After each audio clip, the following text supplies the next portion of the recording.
go, guys. Brand new Tacoma.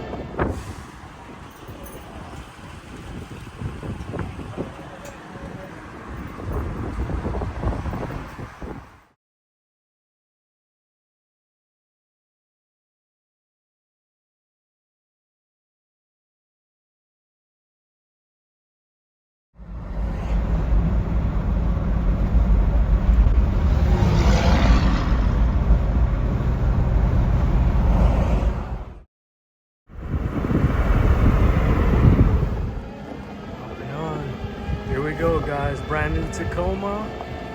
And I already see that BP51 suspension. That is awesome. Check her out. A little bit more damage than I originally thought, but you know, we'll get her done. He's loading up right now. Heading to North Carolina. I got a little bit of a surprise. I'm picking up check out those OME BP51s. Pretty sick. But in any case, I'm picking up a bumper, a off-road bumper for this. I won't mention the brand yet. You guys will see here shortly. But it is a $1,500 steal because I'm picking it up for 200 bucks. It was in an accident just like the truck, but manageable. So I'll be able to fix the issue, and when the time is ripe, get it all mounted up. But check out the truck, guys. It looks amazing. Pretty cool, pretty cool. We got some big plans for the rear. We're gonna be doing that flat top with the utility box on top for work purposes, maybe some camping, overlanding, cross-country road trips. Pretty excited. And there you have it, folks. Broke down on the side of the road. So check it out. I just filled up the GX470 with about $60 worth of gas. I have the receipts to prove it. I haven't slept in the last 48 hours, but I definitely filled up gas. And unfortunately, I have zero gas in the tank. So here I am waiting for a road ranger. Help me out, give me a gallon so I can make it to the gas station.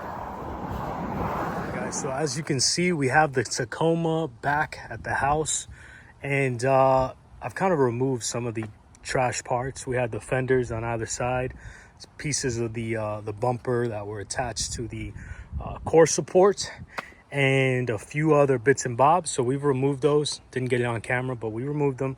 We charged up the battery, and it runs. It starts, runs well, sounds healthy.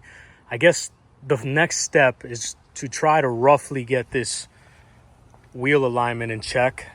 And the reason for that is I want to be able to drive it or take it over to the wheel alignment shop and get a 100% secure and safe wheel alignment.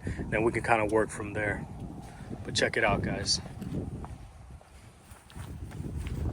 And the passenger side is where the majority of the damage happened.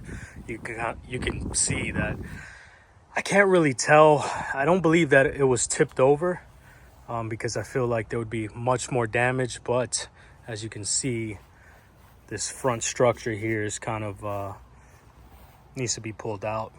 Possibly. All right, guys, quick update. As you can see, I've removed the front radiator core support, and I have a new one on the complete core support on order. Got it on eBay for about 400 bucks, and should make this job a breeze. But what I'm gonna do tomorrow is once I get the wheels back on and supported, I'm going to bring a machine. I have an equipment rental business and have a few machines, and I'm going to chain up a clamp to be able to pull certain parts of the sheet metal here. As you can see, this is completely salvageable. You really just have to, you know, get something to pull it out. Very thin stuff. So here we are. We have the machine here. That's what we're going to use to pull out some of the sheet metal. Got our clamp here. Yeah, let's unload the machine.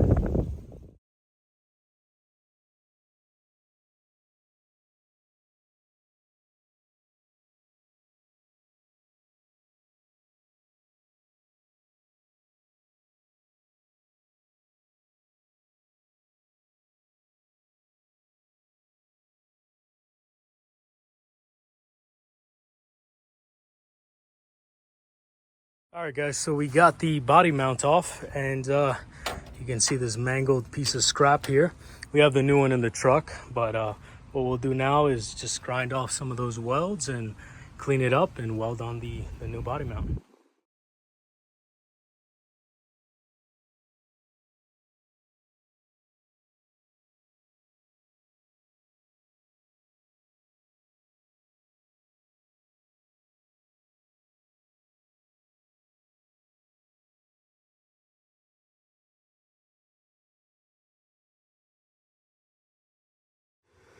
All right, so I mounted the core support and it fit pretty well with me pulling everything out yesterday and fitting the core support.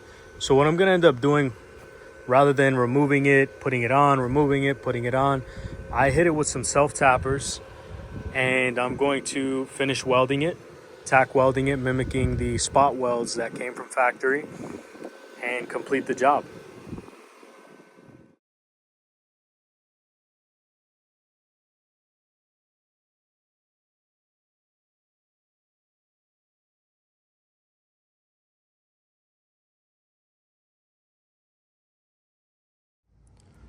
All right, so here we are. The core support is installed and fitted and good to go. Was able to complete it yesterday. I already went about installing some of the components, mainly the radiators and little things here and there. So what I'm going to be doing today is focusing on this door, potentially pushing out the dents, but if need be, I'll have to go pick up a dent remover tool, something that suctions on and able to pop that out. I'm going to try to push it from the backside and see if I can't make some progress like that. But again, worst case, I'll go buy that dent puller. That suction. So here goes the tool, the slide hammer, and our suction cups are here. We have a 4-inch and a 3-inch. What I think I'm gonna do is get started on the front first. See that dent, you get a better angle. So I'm gonna set you guys up on the tripod, which is a 5-gallon bucket and a jack, and get you an advantageous view of the dent being pulled out. Let's do it. So I've already took the liberty of cleaning the surface. You can see a little bit of dirt, but that's from the sticky material on the backing. But it is clean. I'd recommend you take alcohol, if not Windex, clean it up, get it nice and smooth, because you want a nice contact patch for your suction cup. In any case, I have my air hose here.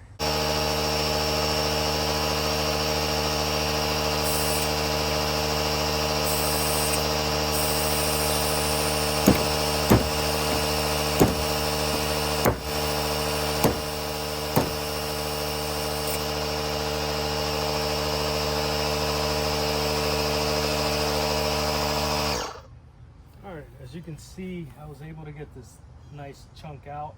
I think I'm going to work this with the 4-inch and then possibly try to pull the smaller out with the 3-inch. In any case, let's give it a shot.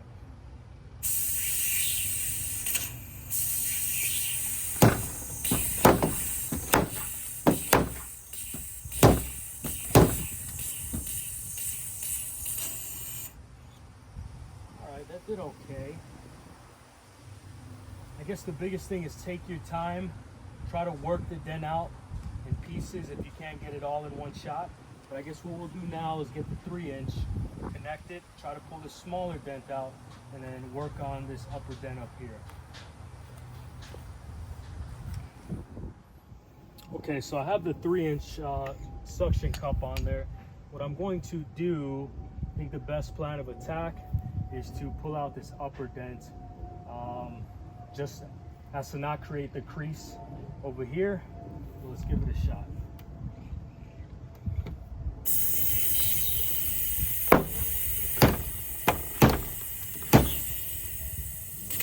As you can see, pushing on the dent to create the suction, I pushed that dent back in. So let's work this dent out first.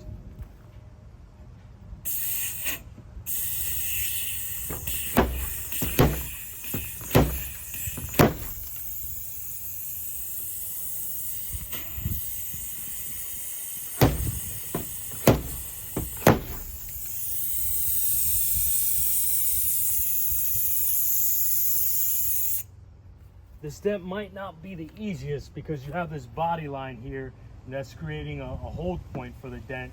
I might have to push a little bit from the outside just to kind of push this this crease out and get better leverage for this dent, this final dent here. But that bulk of the dent is out.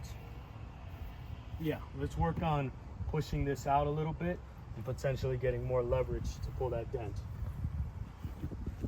All right guys, so as you can see, the panel is pretty wavy, but the majority of the dent, the big dent, is out. And the reason I'm getting that waviness is because this body line here is creased. So what I'm gonna end up doing is using some of the glue and stud puller down the road, possibly tomorrow, and see if I can work some of these small crease dents out and some of the small dents we see here. I can probably massage those out from the back with a little heat and then use a flat hammer to lightly tap some of the high spots. But overall, guys, so I found the deficiency that was causing the negative camber, the extreme negative camber, and it just so happened to be this knuckle. You can't really see on camera, but this knuckle here is slightly bent towards the rear, which is causing an inward, which is causing that negative camber and allowing that tire to rub against the upper control arm. Get another better look. Bam, and I believe the other side has a slight bend as well. So we bought two to replace both of them. And I'll get you guys on time lapse to reinstall the system.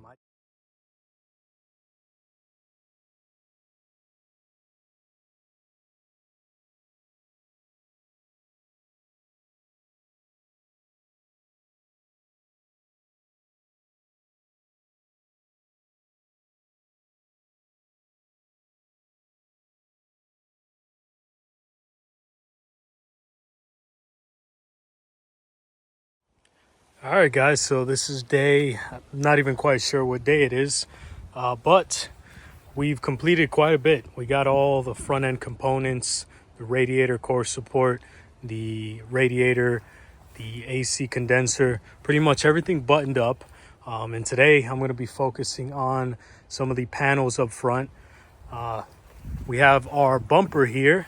This is the bumper I picked up in North Carolina for $200. I forget what company makes this, but it looks really good. They're about $1,500 new. Paid $200. There was some damage. I'll show you on the back side. I think it was involved in an accident. Because if you take a look, those mounts are bent pretty substantially.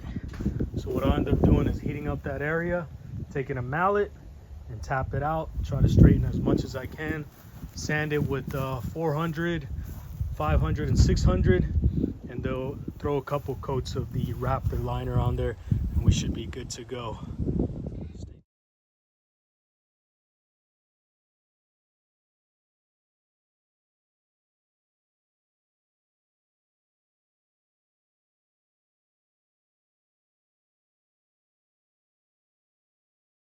All right guys, so we finished painting the hood as well as the driver's side fender, and yeah, the paint job came out pretty decent. We took advantage of the blue sky day with that hot South Florida sun beaming down, and that allows it to bake the paint. With that being said, I'm not a professional painter by any means, but I've done the odd end job over the years and I have a relative understanding on how to paint from a HVLP paint gun. With that being said, we're gonna let this dry for a little bit, maybe 20-30 minutes, and then hit it with the clear coat.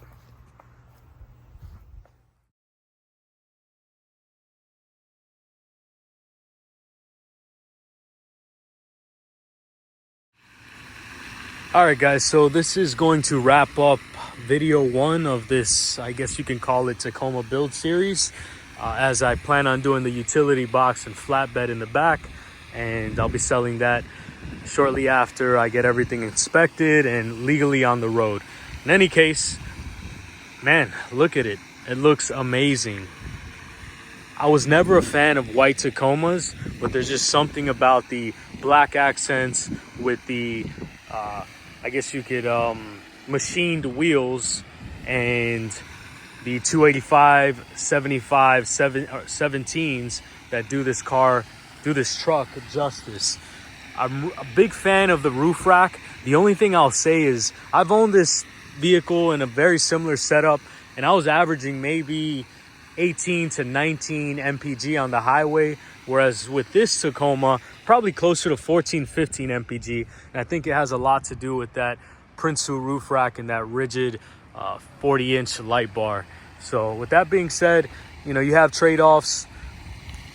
I think it looks amazing, and then I have the utility of having that big old light bar in the event I need light when I'm working on machines or projects outdoors, to include, you know, off-roading, nighttime off-roading and all that stuff. So with that being said, man, look at the truck. It looks really good. Obviously there's some panels on the passenger side where I still need to do some paintless dent repair. I'll probably end up taking it to a shop. There's a lot of good local shops in the area where I can kind of get that smoothed out and looking good. As far as the rear, I'm not going to go too crazy, again, as I'm selling the bed to replace it with a flatbed and a utility box, similar to what you see on some of the Australian utes. They look great. I don't see too many of them on Tacomas, but they do them all day long with the Land Cruiser and the Hilux, and I think they look amazing from aesthetic point of view, from a utility point of view. It's a win-win. So that's the game plan in the back with that aluminum extrusion. I'm going to start creating something, and that'll be in the next next video, so stay tuned for that. But in any case, guys, thank you so much for watching this first video. Definitely stay tuned, because we got a lot of cool content coming with this. I'm going to be doing some off-road trips, as well as a cross-country road trip to Moab again, and that won't be, man, that won't probably be until,